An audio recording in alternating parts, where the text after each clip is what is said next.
وہ بھی بن جائے گی ایک دن۔ اس کی حرکت پہ اسے گھورتے نعمان صدیقی نے کہا تھا، جب بنی تب کی تب دیکھی جائے گی، ہمیں جو اشال کو دلانا ہوا ہم خود دلا دیں گے، تمہیں آئندہ زحمت اٹھانے کی ضرورت نہیں ہے۔ ماہر اسے کہتے اشال کا ہاتھ پکڑتے وہاں سے چلا گیا۔ پیچھے وہ بس ماہر کو گھور ہی سکا تھا۔ تھینک یو، باہر آتے اس نے ماہر کو کہا تھا، جو سنجیدہ تاثرات لیے پارکنگ کی طرف بڑھ رہا تھا۔ جب کچھ فیس نہیں کر سکتی تو گھر سے آنے کی ضرورت ہی کیا تھی؟ گاڑی کے پاس رکتے اس نے سنجیدگی سے کہا تھا، وہ مجھ سے انکار نہ ہو سکا تھا بابا کے سامنے۔ اشال نے نظریں جھکاتے ہوئے کہا تھا، ہاں آپ صرف ماہر کو انکار کر سکتی ہیں۔ خیر چھوڑیں، بیٹھیں گاڑی میں، اور آئندہ کوئی ضرورت نہیں اکیلے اس کے ساتھ آنے کی۔ گاڑی ان لاک کر کے اس کے لیے فرنٹ ڈور کھولتے ماہر نے کہا تو وہ سر ہلا کر گاڑی میں بیٹھ گئی۔ ماہر بھی جلدی سے ڈرائیونگ سیٹ پر بیٹھا اور گاڑی وہاں سے نکال کر لے گیا۔ ماہر اشال کو لیے وہاں سے جا چکا تھا اور نعمان ابھی تک غصے سے بھرا وہیں کھڑا تھا۔ تھوڑی دیر وہیں کھڑے رہنے کے بعد وہ غصے سے وہاں سے نکل گیا تھا۔ گاڑی کو ہوا کی سپیڈ پہ چلاتے ہوئے غیر معروف سے کلب تک آیا تھا۔ جب سے اس کی بات چلی تھی اشال کے ساتھ، تب سے وہ احتیاط ہی برت رہا تھا ایسے کاموں سے، لیکن اب اپنا غصہ کم کرنے کے لیے اسے یہاں آنا پڑا تھا۔ کلب میں آ کر وہ غصے سے پیک لگا رہا تھا اور ساتھ اپنی اور ماہر کی دشمنی کو سوچ رہا تھا۔ ماہر کو تھوڑا ہی عرصہ ہوا تھا آفس جاتے، لیکن اس نے بینڈ بجا کر رکھ دی تھی اس کی۔ وہ اپنے یونیک اور کوالٹی پروڈکٹ لاتا، جس کی وجہ سے اس کے مال کی ریپوٹیشن اور گڈ ول مارکیٹ میں بڑھ گئی تھی۔ اسی وجہ سے صدیقی صاحب سے اسے باتیں سننے کو ملتی تھی کہ وہ تم سے چھوٹا ہو کر کتنا سیانہ ہے اور تمہیں کچھ خریدنا بھی نہیں آتا، اور بھی بہت کچھ۔ ان سب باتوں نے اس کا دماغ خراب کر دیا تھا۔ آہستہ آہستہ وہ ماہر سے خار کھانے لگا تھا۔ برے کاموں میں تو وہ یونیورسٹی پیریڈ سے ہی پڑ چکا تھا۔ ان کے حلقہ باب میں بہت ہی کم لوگوں کو پتا تھا کہ وہ کس کماش کا انسان ہے۔ مسٹر اور مسز صدیقی کو بھی اپنے بیٹے کی کرتوتوں کا علم تھا، اور انہوں نے اس بات کا حل نکالا کہ اس کی شادی کر دی جائے۔ ہمارے معاشرے کا یہی المیہ ہے کہ اگر لڑکی غلط کاموں میں پڑ جائے تو اسے معاشرہ جینے نہیں دیتا، لیکن اگر اس معاشرے کو کوئی مرد برے کام کرے تو یہ کہہ کر چھوڑ دیا جاتا ہے کہ شادی سے پہلے لڑکے ایسے ہی ہوتے ہیں، بعد میں سدھر جائیں گے۔ ان سے بندہ پوچھے کہ جو انسان اپنے والدین کی تربیت کی لاج نہ رکھتے ہوئے برے کاموں میں پڑ سکتا ہے، ان کی نہیں سنتا تو دوسرے گھر سے آئی ہوئی کو وہ کیا سمجھے گا؟ ہمارے معاشرے کے لوگوں کی اسی سوچ نے بہت سی بیٹیوں کی زندگی برباد کر دی ہے۔ نعمان صدیقی نے ایک دفعہ ماہر کو اشال کے ساتھ دیکھا تھا، پھر اس کے بارے میں ساری معلومات نکلوائی تھی۔ تب اسے پتہ چلا تھا کہ اشال ماہر کی کمزوری ہے، اور اسی کمزوری کا فائدہ اٹھانا چاہا تھا اس نے۔ آج بھی وہ اسی مقصد کے لیے اسے شاپنگ مال لایا تھا کہ وہ اسے ابھی سے اس کے اوقات دکھا سکے۔ اسے 2-3 ملاقاتوں میں پتہ چل چکا تھا کہ اشال ایک دبو قسم کی لڑکی ہے۔ وہ کچھ بھی کر لے، وہ کسی کو کچھ نہیں بتائے گی، لیکن پتہ نہیں کہاں سے ماہر آ کر اسے اپنے ساتھ لے کے آیا تھا۔ آج تو بچا لیا ماہر شیرازی اپنی محبوبہ کو، لیکن کب تک بچاؤ گے اسے مجھ سے؟ ایک دفعہ میرے ہاتھ لگ گئی، دیکھنا کیا حشر کرتا ہوں میں اس کا۔ اس کے تڑپنے پہ تم بھی تڑپو گے، اور تمہارے تڑپنے پہ مجھے سکون حاصل ہوگا۔ نعمان صدیقی نے شراب پیتے نفرت سے سوچا تھا، اور ایک لڑکی کو لیے لڑکھڑاتے قدموں سے وہاں موجود رومز میں سے ایک کی طرف بڑھ گیا تھا۔ وہ اشال کو لیے گھر داخل ہوا تو سب اسے لاؤنج میں بیٹھے ہی ملے تھے۔ اشال کو ماہر کے ساتھ آتے دیکھ کر سب نے حیرت سے انہیں دیکھا تھا۔ یہ اشال تمہارے ساتھ کیا کر رہی ہے؟ الطاف صاحب نے کڑے تیوروں سے اسے دیکھا تھا۔ آپ آئندہ اشال کو کسی کے ساتھ شاپنگ پہ نہیں بھیجیں گے، اس نعمان صدیقی کے ساتھ تو بالکل بھی نہیں۔ انہوں نے جو خریدنا ہوا وہ خود خرید لیں گی۔ ماہر نے ان کی بات کو نظر انداز کر کے کہا تھا۔ اس کی بات پر سب چونک گئے تھے، لیکن کسی نے پوچھا کچھ نہیں پتا تھا، وہ نہیں بتانے والا۔ اس بات کو چھوڑو، تم یہ بتاؤ تم کہاں آوارہ گردیاں کرتے پھر رہے ہو صبح سے؟ الطاف صاحب نے اس کی صبح سے غیر حاضری کے بارے میں پوچھا تھا۔ ضروری کام تھا ایک، اس نے لاپرواہی سے کہا تھا۔ کون سا کام؟ الطاف صاحب نے پھر پوچھا۔ تھا ایک، پھر کبھی بتاؤں گا۔ اس نے ٹالا تو الطاف صاحب اسے گھورتے وہاں سے چلے گئے۔ اس کے پیچھے الیاس صاحب بھی وہاں سے نکل گئے۔ ان کے جاتے ماہر گہرا سانس بھرتے اپنی پلٹن کی طرف متوجہ ہوا، جو سب اسے گھورنے میں مصروف تھے۔ یہ تم لوگ مجھے کیوں گھور رہے ہو؟ اس نے برو چکا کر پوچھا تھا۔ کیونکہ ہمیں دال میں کچھ کالا لگ رہا ہے، ہارون نے ہنوز گھورتے ہوئے کہا تھا۔ اب یہ دال کہاں سے آ گئی بیچ میں؟ ماہر نے بیزاری سے کہا۔ تو گیا صبح اکیلے تھا، اشال آپی وہ اس نعمان بھائی کے ساتھ گئی تھی، لیکن واپسی تیرے ساتھ آ رہی ہیں۔ کوئی تو گیم کھیلا ہے تو نے۔ ہارون نے دال میں کالے کی وضاحت کی تھی۔ جیسا تم لوگ سوچ رہے ہو ویسا کچھ نہیں، بس اتفاق سے مل گئی مجھے۔ وہ کمینہ روب جما رہا تھا ان پہ، میں ساتھ لے آیا۔ اسے جواب دے کر ان کے مزید سوالوں سے بچنے کے لیے وہ اوپر چلا گیا تھا، اور سارے بس اسے گھور کر رہ گئے تھے۔ دن پر لگا کے اڑ رہے تھے۔ شادی کی ڈیٹ فکس ہو چکی تھی، دونوں طرف سے تیاریاں تقریباً مکمل ہو چکی تھی۔ شادی کی تیاریوں کے دوران کافی دفعہ مسز صدیقی نے اسے ساتھ چلنے کے لیے کہا تھا، لیکن وہ ایک دفعہ بھی نہ گئی تھی۔ نعمان صدیقی نے بھی کافی دفعہ کوشش کی کہ اشال اس کے ساتھ چلے، لیکن اشال کی نہ ہاں میں نہ بدلی، تو وہ ہاتھ محسوس کر رہ گیا، لیکن پھر خود کو یہ کہہ کر تسلی دی کہ شادی کے بعد وہ اسی کے پاس آئے گی، تب وہ اپنے بدلے لے گا۔ اس دوران ماہر ہر چیز سے بے پرواہ بس اپنے آپ میں مگن تھا۔ الطاف صاحب سے عزت افزائی کروانے کے باوجود بھی اس نے شادی کی تیاریوں میں کوئی حصہ نہ لیا تھا، اور نہ ہی اس نے اشال سے کوئی بات کی تھی۔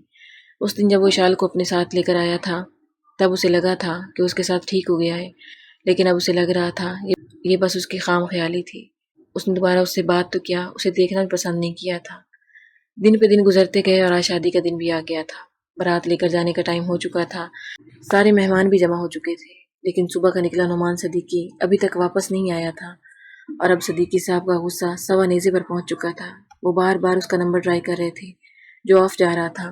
دیکھ لو اپنے بیٹے کے کرتوت، صدیقی صاحب نے غصے سے اپنی بیگم کو گھورتے ہوئے کہا تھا، اور ایک دفعہ پھر اس کا نمبر ٹرائی کیا تھا، جو ہر بار کی طرح اس دفعہ بھی بن جا رہا تھا۔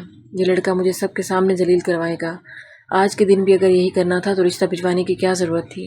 تب تو ایسے پیچھے پڑا تھا کہ اگر ابھی رشتہ نہ لے کر گئے تو مر جائے گا۔ صدیقی صاحب نے غصے سے کہتے ادھر ادھر چکر لگانے شروع کر دیے تھے۔ مسز صدیقی بھی پریشان سی انہیں دیکھ رہی تھی۔ یہ لو الطاف صاحب کی بھی کال آ رہی ہے، کیا کہوں میں انہیں؟ صدیقی صاحب نے اپنے بجتے موبائل کی طرف دیکھا۔ انہوں نے کال اٹینڈ نہ کی، فون بج بج کے خود ہی بند ہو گیا تھا۔ تھوڑی دیر بعد انہوں نے پھر نعمان کو کال کی، لیکن پھر وہی جواب ملا کہ آپ کا مطلوبہ نمبر فی الحال بند ہے، برائے مہربانی تھوڑی دیر بعد کوشش کریں۔ انہوں نے غصے سے موبائل دیوار پر دے مارا۔ جتنی ذلت میں آج دیکھوں گا، اس کے بعد اگر تمہارا بیٹا یہاں آیا تو جان سے مار دوں گا۔ صدیقی صاحب نے شدید غصے سے کہا تھا، کیا پتا وہ کسی مصیبت میں پھنس گیا ہو۔ مسز صدیقی نے ڈرتے ڈرتے کہا تھا، وہ خود ایک بہت بڑی مصیبت ہے۔ غصے سے کہتے وہ گھر سے باہر نکل گئے کہ مہمانوں کو ان کے گھر کی راہ دکھائیں کہ بارات تو اب جانی نہیں تھی۔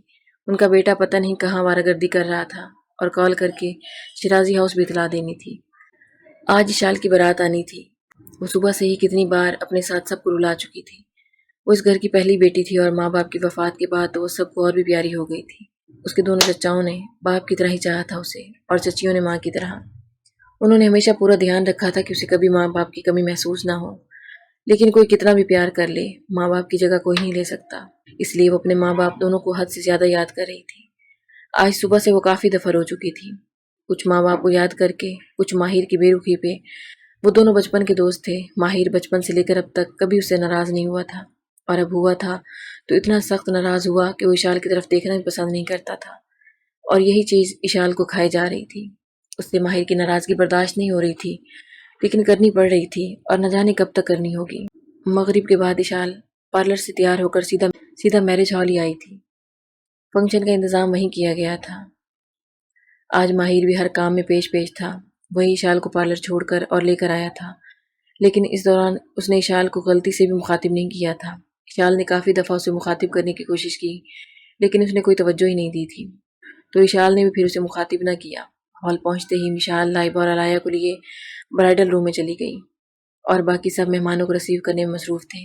اشال ریڈ اور وائٹ کلر کے لہنگے میں ملبوس تھی، جس پہ موتیوں کا انتہائی خوبصورت کام ہوا تھا۔ لہنگا ریڈ تھا اور کرتی وائٹ تھی، اور دوپٹہ بھی ریڈ تھا۔ اس کے چاروں طرف وائٹ پٹی لگی ہوئی تھی۔ مہارت سے کیے گئے میک اپ اور جویلری میں بہت پیاری لگ رہی تھی۔ سارے مہمان آ چکے تھے، اور بارات آنے کا جو مقررہ وقت تھا وہ بھی گزر چکا تھا، لیکن بارات آنے کے کوئی آثار نظر نہیں آ رہے تھے۔ اب وہ سارے پریشان ہو چکے تھے، اور مہمانوں میں سرگوشیاں ہونا شروع ہو چکی تھی۔ کچھ تشویش کا اظہار کر رہے تھے تو کچھ صورتحال کی چٹخارے لے رہے تھے۔ بڑے بابا، آپ کال کر کے پوچھے صدیقی انکل کو کہ یہ کیا طریقہ ہے؟ کافی ٹائم ہو چکا ہے، وہ ابھی تک بارات لے کر کیوں نہیں آ رہے؟ کیا یہاں کوئی مذاق چل رہا ہے؟ ہارون نے دبے دبے غصے سے الطاف صاحب سے کہا تو انہوں نے ساری لاتے صدیقی صاحب کو نمبر ملایا تھا، لیکن کسی نے اٹھایا ہی نہیں تھا۔ کوئی اٹھا ہی نہیں رہا ہے، انہوں نے مایوسی سے کہا تھا۔ کافی دیر گزر گئی تھی، اب وہ صدیقی ہاؤس جانے ہی لگے تھے کہ الطاف صاحب کے پاس صدیقی صاحب کی کال آئی، جو ان سے معذرت کر رہے تھے کہ وہ بارات نہیں لا سکتے، ان کا بیٹا صبح سے لاپتہ ہے۔ یہ خبر سارے شیرازی خاندان کے لیے کسی دھماکے سے کم نہیں تھی۔ اشال کو کافی دیر ہو گئی تھی وہاں بیٹھے، کوئی بھی اس کے پاس نہیں آ رہا تھا۔ لائبہ، مشال اور رایا بھی باہر گئی، اب تک نہیں آئی تھی۔ اب اسے گھبراہٹ ہونا شروع ہو گئی تھی، وہ خود ہی اٹھ کر باہر آ گئی تھی۔ اسے دیکھتے ہی مہمانوں نے پھر سے سرگوشیاں کرنی شروع کر دی۔ وہ سب کو حیرت سے دیکھتی، اس کی ہمت بڑھی جہاں اس کا پورا خاندان جمع تھا۔ لیکن وہاں پہنچتے جو خبر اسے سننے کو ملی تھی، اسے سنتے ہی وہ لڑکھڑائی تھی۔ بے ساختہ مشال نے اسے سہارا دے کر کرسی پر بٹھایا تھا۔ وہ بے جان مورت کی طرح وہاں بیٹھ گئی تھی۔ وہ ساکت سی بیٹھی تھی۔ اس کے آس پاس کیا ہو رہا تھا، لوگ کیا کہہ رہے تھے، اسے کچھ سنائی نہیں دے رہا تھا۔ اس کا دماغ بس ایک بات پہ اٹکا ہوا تھا کہ اس کی بارات نہیں آ رہی۔ لوگ آپس میں چائے میں گوئیاں کر رہے تھے۔ کوئی اسے بد کردار کہہ رہا تھا کہ شاید لڑکی میں کوئی جھول ہو، اسی لیے لڑکا عین بارات والے دن غائب ہو گیا۔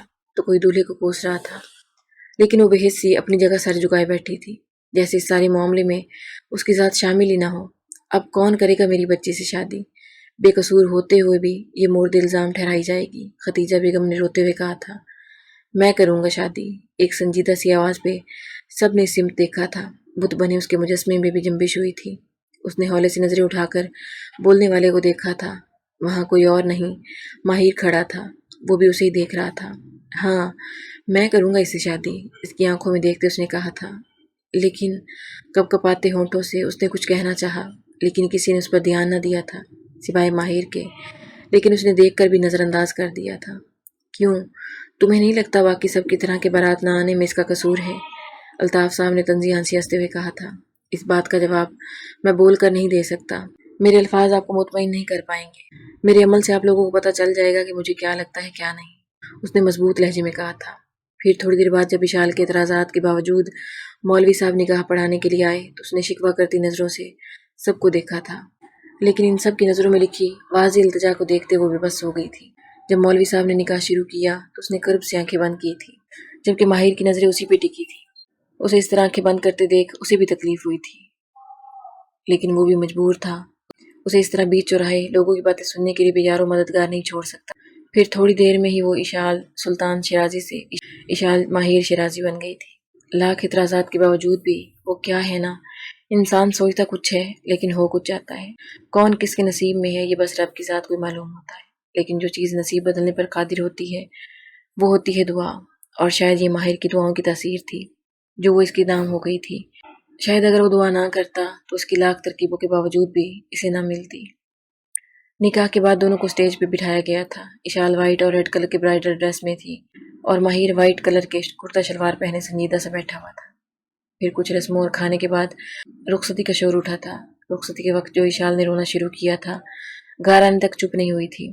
اسے ڈر لگ رہا تھا کہ ماہر اب اس سے بدلہ لے گا ریجیکٹ کیے جانے کا۔ البتہ باقی ساری پلٹن بہت خوش تھی کہ ان کی پیاری آپی کی شادی ان کے گینگ پارٹنر سے ہو گئی ہے۔ گھر آ کر ایک دو رسموں کے بعد اشال کو ماہر کے روم میں پہنچا دیا گیا تھا۔ اس کے پاس ساری پلٹن بیٹھی ہوئی تھی کیونکہ ان کا ارادہ ماہر کو لوٹنے کا تھا۔ تھوڑی دیر بعد جب قدموں کی آواز آئی تو سارے جلدی سے اٹھ کر باہر جا کر دروازے کے ساتھ آ کر کھڑے ہو گئے۔ ماہر جب کمرے میں پہنچا تو سب کو پہرے داروں کی طرح کھڑے دیکھ کر اس کے ماتھے پر بل پڑ گئے تھے۔ اس نے سب کو گھور کر دیکھا تھا۔ کیا مسئلہ ہے، کیوں کھڑے ہو یہاں؟ اس نے باری باری سب کو گھورتے ہوئے کہا تھا۔ وہ کیا ہے بھائی، ایک رسم ہوتی ہے کہ دولہا اپنے کمرے میں جانے سے پہلے اپنے بہن بھائیوں کو نیک دیتا ہے، تو ہم بس وہی لینے کے لیے کھڑے ہیں، زارو نے اسے دیکھتے سنجیدگی سے کہا تھا، جبکہ آنکھوں میں شرارت تھی۔ میرے پاس فی الحال 1 ٹکا بھی نہیں ہے، پچھلے دنوں میں نے گاڑی لے لی تھی۔ اس نے سرے سے ہی بات ختم کی تو سب نے شدید احتجاج کیا تھا۔ اچھا، زیادہ شوخے نہ بنو، تم سب کو میں اچھا سا ڈنر کروا دوں گا کسی دن، ماہر نے ہاتھ اٹھا کر سب کو روکتے ہوئے کہا۔ اگر تو مکر گیا تو؟ ہارون نے اسے شکی نظروں سے دیکھا تھا۔ اگر مجھے مکرنا ہی ہوتا تو میں ہاں ہی نہ کرتا، ماہر نے اسے گھور کر کہا۔ تو سب ساری لاتے وہاں سے چلے گئے تھے۔ ماہر بھی سر جھٹکتے دروازہ کھول کر اندر داخل ہوا تھا۔ دروازہ کھلنے کی آواز پر اشال کا جھکا سر اور جھک گیا تھا۔ جبکہ ماہر دروازہ لاک کر کے مڑا تو اشال کو بیڈ پر سر جھکائے بیٹھے دیکھ کر چونک گیا تھا۔ اس کے خیال میں تو یہ تھا کہ وہ اب تک چینج کر چکی ہوگی، لیکن وہ اسے اگنور کر کے الماری کی طرف بڑھا۔ الماری کھولتے اسے اپنے کپڑوں کے ساتھ اشال کے کپڑے بھی ہینگ کیے ہوئے نظر آئے جو یقیناً خدیجہ بیگم رکھ کے گئی تھی۔ گہری سانس بھرتے وہ کپڑے نکال کر واش روم کی طرف بڑھا تھا، لیکن یکدم رک گیا۔ آپ بیٹھے کیوں ہیں، اٹھ کے چینج کریں، ماہر نے اس کی طرف مڑتے کہا تھا، لیکن اسے روتے دیکھ کر اپنی جگہ ٹھٹکا تھا۔ رو کیوں رہی ہیں آپ، ماہر نے بیڈ کے پاس آتے اس سے پوچھا تھا۔ تم نے بدلہ لینے کے لیے مجھ سے شادی کی ہے نا، اشال نے روتے ہوئے کہا تھا۔ ماہر کا دل کیا کہ اپنا سر پیٹ لے۔ گہرا سانس بھرتے اسے بازو سے پکڑ کر بیڈ سے اتارتے اپنے سامنے کھڑا کیا تھا۔ اگر کہوں ہاں تو، ماہر نے اسے دیکھتے سنجیدگی سے کہا تھا، تو کچھ بھی نہیں، میں کیا کر سکتی ہوں سوائے برداشت کے، اور مجھے لگتا ہے نعمان کے غائب ہونے میں بھی تمہارا ہاتھ ہے۔ کوئی یہ نہیں سمجھ رہا، لیکن مجھے پتا ہے۔ نعمان کے ذکر پر ماہر کے نقوش میں سختی گھلی تھی۔ اس نے ایک جھٹکے سے اشال کو اپنی طرف کھینچا تھا۔ اگر آئندہ آپ کی زبان پر اس کمینے کا نام آیا تو مجھ سے برا کوئی نہیں ہوگا۔ اس کے دونوں بازو سختی سے جگڑتے اس نے غرا کر کہا تھا، میں کوئی آپ سے بدلہ نہیں لے رہا۔ اگر مجھے بدلہ ہی لینا ہوتا تو آج میرے پاس اچھا موقع تھا، آپ کو سب کے سامنے تنہا چھوڑ کر رسوا کرتا اور لے لیتا اپنا بدلہ۔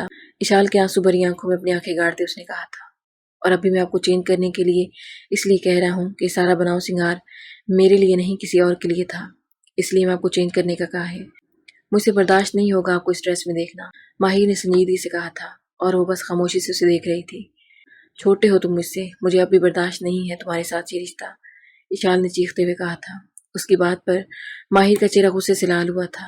کاش اشال مجھے آپ سے محبت نہ ہوتی، یا میری ماں نے مجھے عورت کی عزت کرنا نہ سکھائی ہوتی تو میں اچھی طرح آپ کو سبق سکھاتا، ماہر نے اپنی گرفت مزید سخت کرتے ہوئے کہا تھا۔ پھر اسے لیے ڈریسنگ ٹیبل تک گیا، اسے آگے کھڑا کر کے خود اس کے پیچھے کھڑا ہوا۔ اشال حیرانی سے اسے دیکھ رہی تھی۔ مجھے نہیں، سامنے آئینے میں دیکھیں اور دیکھ کر بتائیں کون چھوٹا لگ رہا ہے اور کون بڑا، ماہر نے کہا تو اشال نے نظریں آئینے کی طرف موڑی جہاں دونوں کا عکس صاف نظر آ رہا تھا۔ اشال نے غور سے اسے دیکھا تھا۔ دراز قد کاٹ، مضبوط جسامت، چہرے پہ موجود مونچھیں، داڑھی اسے مزید پرکشش اور سوبر بنا رہی تھی، جبکہ اشال اس کے سینے تک آ رہی تھی۔ وہ کہیں سے بھی اس سے چھوٹا نہیں لگ رہا تھا۔ ہاں، تو کس نتیجے پہ پہنچی ہیں آپ پھر؟ اسے آئینے میں بغور خود کو دیکھ کر ماہر نے اس کے کان میں سرگوشی کی تو وہ چونکی تھی، لیکن چپ ہی رہی۔ آپ کو آپ کے سوال کا جواب مل گیا ہوگا، اس لیے مزید کوئی فضول سوچ دماغ میں لانے کی ضرورت نہیں ہے۔ ابھی ریسیپشن چند دن ٹھہر کر ہوگا، تب تک خود کو اس رشتے کے لیے ذہنی طور پر تیار کر لیں۔ اس سے زیادہ ٹائم نہیں دوں گا میں اس رشتے کے لیے آپ کو، ماہر نے اس کا رخ اپنی طرف موڑتے ہوئے کہا تھا۔ مزید کچھ نہیں سنوں گا، جائیں چینج کر کے آئیں، آپ کے سوٹ ہینگ ہے کبڑ میں، اسے منہ کھولتے دیکھ کر ماہر نے کہا تھا۔ پھر اشال خاموشی سے چینج کرنے چلی گئی۔ ماہر بھی کپڑے لیے ڈریسنگ روم کی طرف بڑھ گیا تھا۔ اشال چینج کر کے واپس آئی تو ماہر روم میں نہیں تھا، وہ جلدی سے جا کر صوفے پہ لیٹ گئی۔